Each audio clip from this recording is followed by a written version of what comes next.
오늘은 전도서 12장 8절에서 14절입니다. 이제 전도서 마지막이 되고요. 내일부터는 또 아가서, 솔로몬의 노래 중에 노래 또 아가서가 시작되어집니다. 오늘 8절부터 14절 말씀 보도록 하겠습니다. 8절 읽고 시작하겠습니다. 전도자가 이르되 헛되고 헛되도다 모든 것이 헛되도다.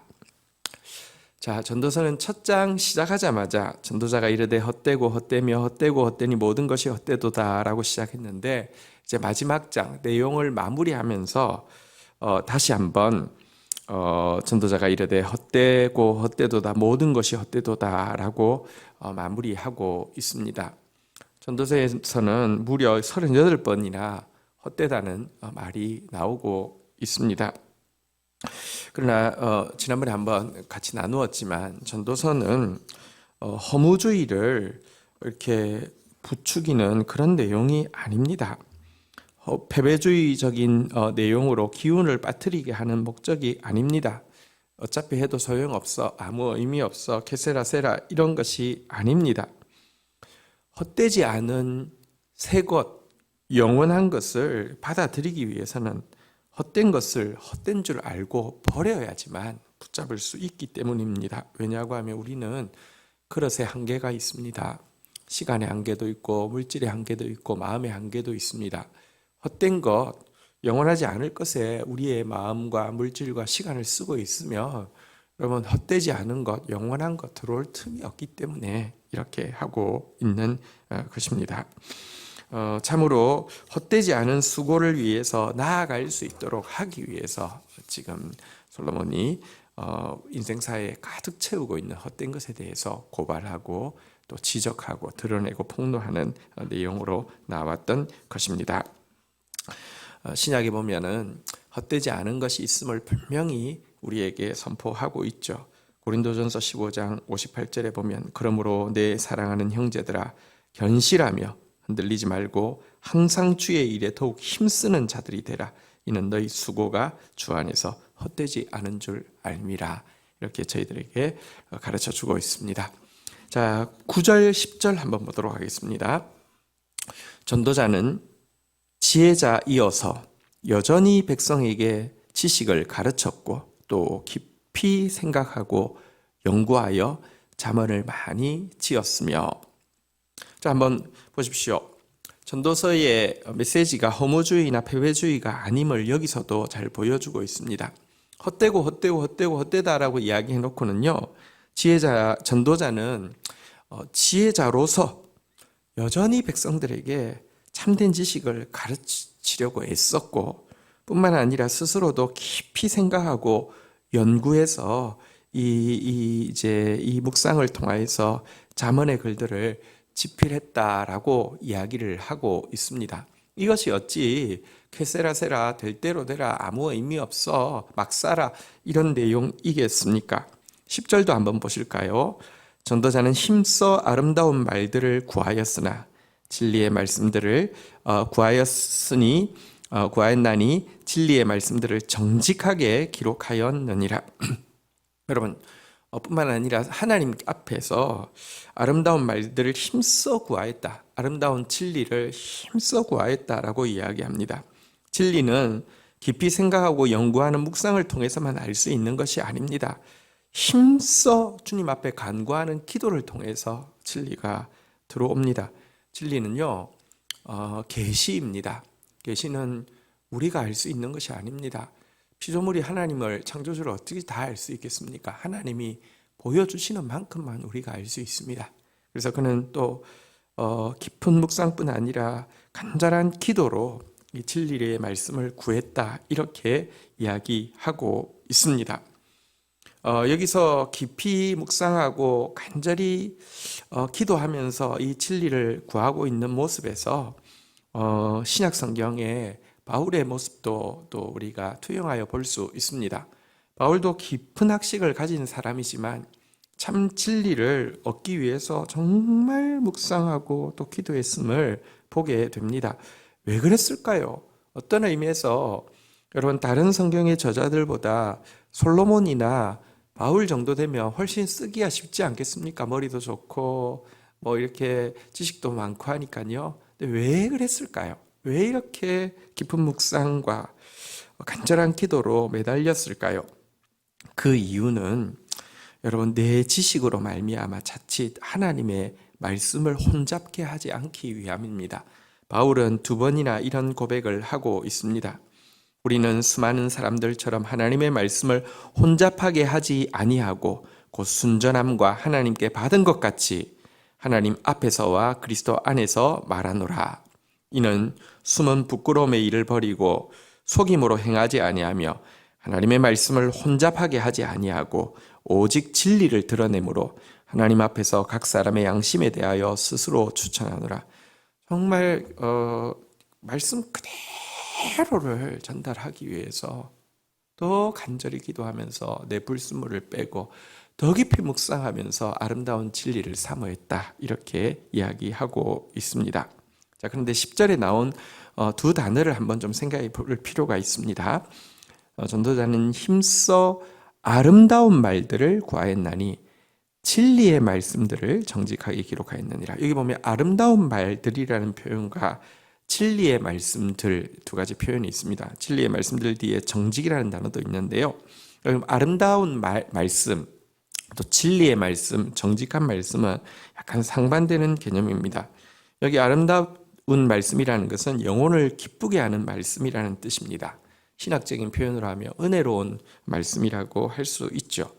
그러나 진리의 말씀 혹은 정직한 말씀이란 올곧고 확실하다는 의미입니다.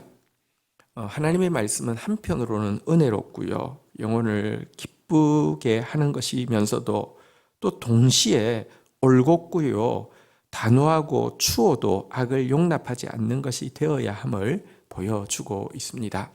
부족하지만 제가 또 말씀의 사역을 감당하고 있습니다. 말씀을 혼잡게 하지 않도록 정말 깊이 묵상하고 힘써 기도함으로 말씀을 받고, 그래서 우리 사랑하는 성도들에게 은혜로운 말과 그러나 정말 올곧고 단호한 말씀 전달하는 사역 감당할 수 있도록 여러분들 중보해 주시고 또 그런 말씀들을 또 달게 받아주시기를 또 주님의 이름으로 부탁드립니다.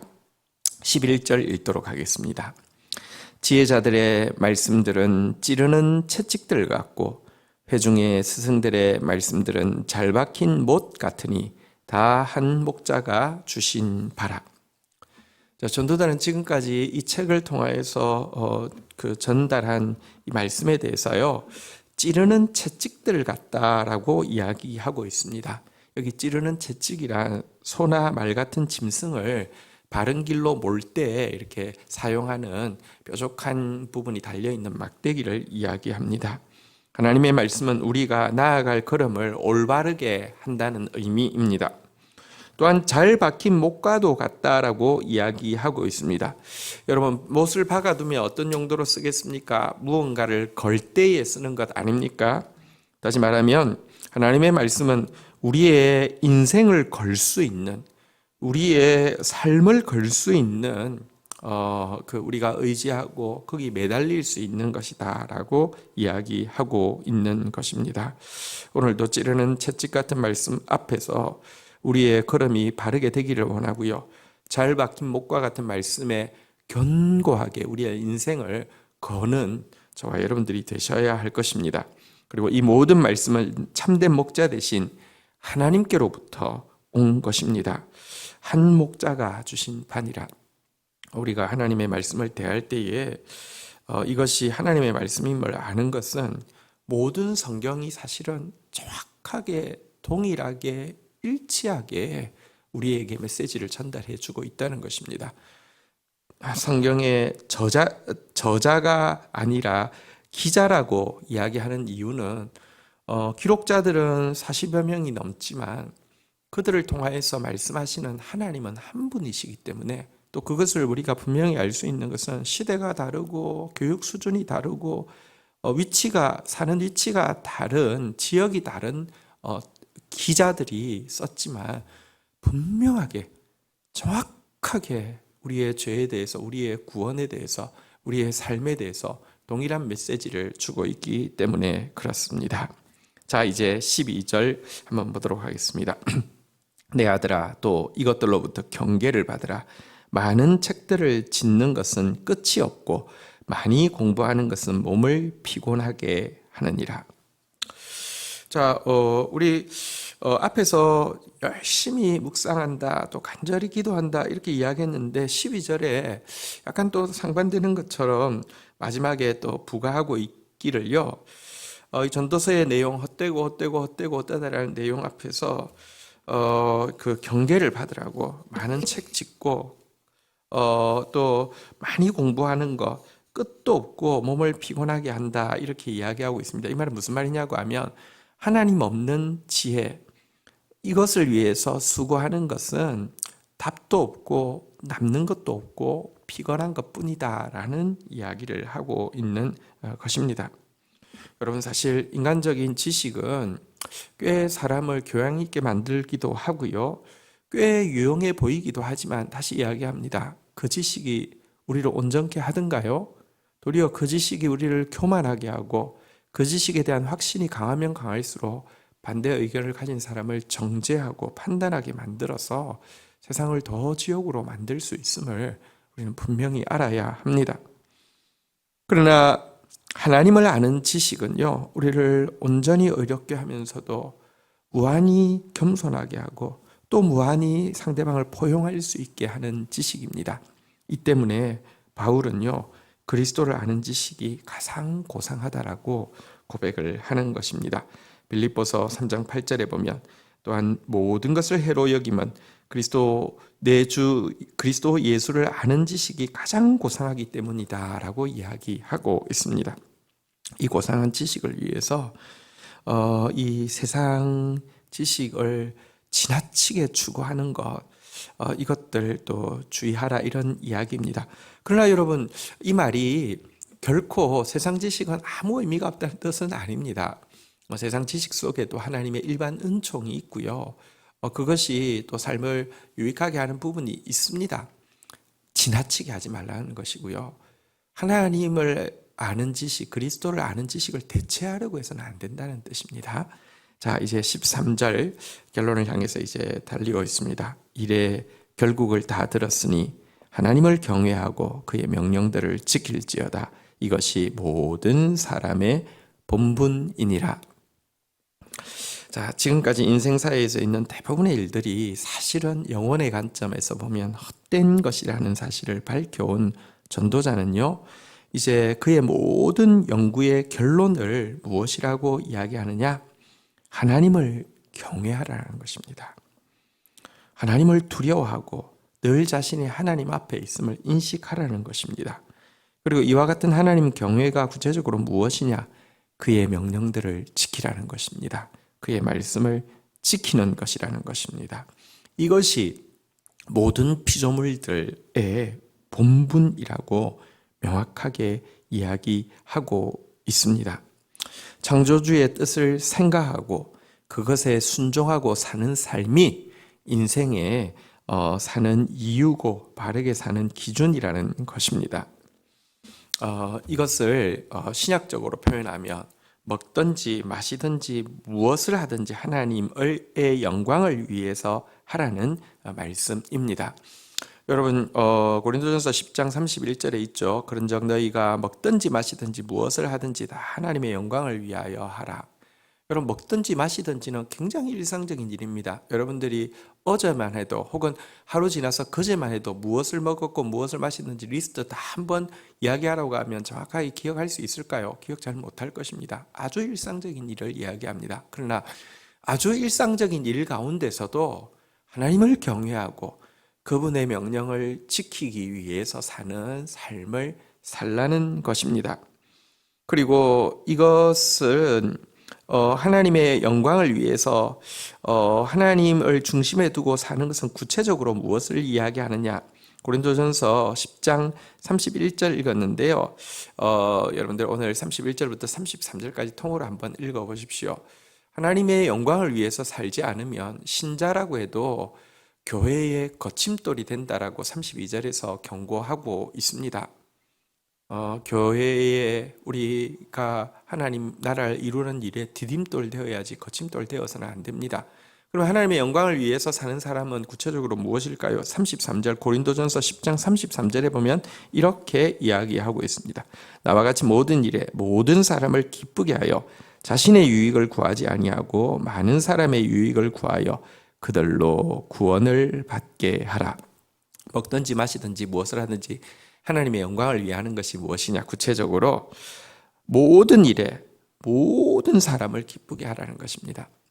아부하라는 뜻이 아니라 그들로 구원을 받게 하기 위해서 수고하라는 것입니다. 자기 이익만을 위해서 사는 사람은요, 조금 지나면 단지 그냥 소시민적으로 개인주의적으로 자기만 돌보는 사람이 되는 것이 아니라 우리 고린도전서 10장 32절에 보면 교회의 거침돌이 된다라고 이야기합니다. 그러나 여러분들 자기의 유익을 구하지 아니하고 모든 일에 모든 사람의 유익과 구원을 위해서 애쓰게 되면 교회의 디딤돌이 되고 하나님의 영광이 된다고 권면하고 있습니다. 이 말씀 기억하시기를 축복합니다. 마지막 절 14절을 읽고 마치겠습니다. 하나님은 모든 행위와 모든 은밀한 일을 선악간에 심판하시리라. 여러분, 창조주를 기억한다는 것은 동시에 심판주를 기억하라는 말씀이죠. 하나님은 반드시 우리가 행한 모든 일에 대해서 모든 은밀한 일까지도 선악간에 심판하실 것이라고 성경은 계속 이야기하고 있습니다. 이 말이 무슨 기독교가 권선징악의 종교라는 말은 아님을 제가 말씀드렸죠. 구약의 결론은 인간은 선을 행할 능력도 없고 선이 무엇인지조차도 알지 못한다는 것이었습니다. 그러나 예수 그리스도께서 선을 행하지 못한 우리의 죄악의 대가를 대신 지불해 주시고 그리고 선이 무엇인지 친히 보여주시고 또 그것을 행할 수 있는 능력을 주시기 위해서 주의 성령을 허락하여 주셨죠. 세상 종교에서는 선행을 강조하지만 그것은 구원받을 공로로서의 공로주의로서의 선행이라고 하면 기독교는 구원받을 수 없는 우리 갚을 수 없는 죄값에 대해서 은혜로 갚아주신 주님의 은혜에 대한 결과로서 선행을 말하는 것입니다.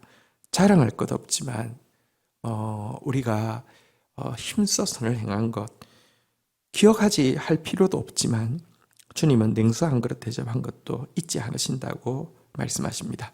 심판날에 주님께서는 이렇게 우리가 선을 행하며 살 때에 산 것에 대해서 평가해 주실 것입니다. 주여 우리가 어느 때에 주께서 추리신 것을 보고 음식을 대접하였으며 헐벗으신 것을 보고 마시게 하였나이까.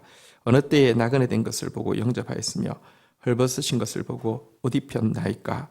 어느 때에 병드신 것이나 옥에 갇힌 것을 보고 가서 배웠나이까 라고 대답할 때 주님은 가장 작은 자 한 사람에게 한 것이 나에게 한 것이다 라고 칭찬하시면서 주인의 즐거움에 참여하게 할 것입니다. 그런 저와 여러분들 되기를 주의 이름으로 축원드립니다. 주신 말씀 붙잡고 제가 기도하고 나아가겠고요. 또 우리 찬양에 맞추어서 또 같이 기도로 심는 시간 가지도록 하겠습니다. 하나님 아버지 감사합니다. 모든 것이 헛된 세상 가운데 헛되지 않고 영원한 것 위하여서 살 수 있는 기회를 허락하여 주셔서 감사합니다.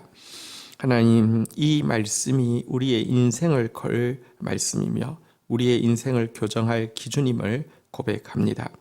이 말씀에 매달리고 이 말씀에 목숨 거는 저희들 되어질 수 있도록 은총을 더하여 주시기를 간절히 간구하고 소원합니다. 하나님, 우리의 인생이 하나님 앞에서 결국은 주의 명령들을 지키고 주님 경외하고 사는 것이 가장 가치 있는 인생임을 고백합니다. 오늘도 하나님 말씀 기억하며 하나님 경외하며 살게 하여 주시고 먹든지 마시든지 주의 영광 위하여서 무슨 일이든지 무슨 만남이든지 그들의 유익을 위하여서 그들을 구원에 이르게 하는 사람으로 살아드릴 수 있도록 은총을 더하여 주시기를 간절히 간구하고 소원합니다. 주님께서 기억하시는 선행들이 저희들의 삶 가운데 있는 그런 자들로 오늘도 승리할 수 있도록 은총을 다하여 주옵소서. 예수 그리스도의 이름으로 기도 올립니다. 아멘.